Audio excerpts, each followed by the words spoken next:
Well, after our story last night about the homeless man who had built his own shelter on Government Street, many of you spoke out on social media on his behalf.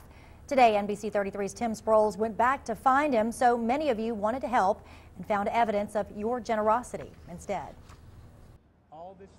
The story of Christian Arvell continues. After our broadcast last night, people from all over Louisiana and all over the nation took to social media. In short, your voices were heard. One comment resulted in the Capital Area United Way getting involved. We wanted to respond to certainly our donors' request and his support that this is why he gives the Capital Area United Way, because of the services that we're able to provide. They sent me a resource list to give to Christian. When I arrived at the gas station, he was nowhere to be found. What I did find is that people have left care packages for Christian, stuffed with food, water, and blankets to keep warm. I talked to other residents who are concerned about what Christian does to stay warm in the freezing temperatures. As you can see in this picture provided to NBC 33, Christian has had to resort to using thrown-away Christmas trees to light a fire on cold nights. I don't want to see anybody, a vagrant or a homeless man, punished.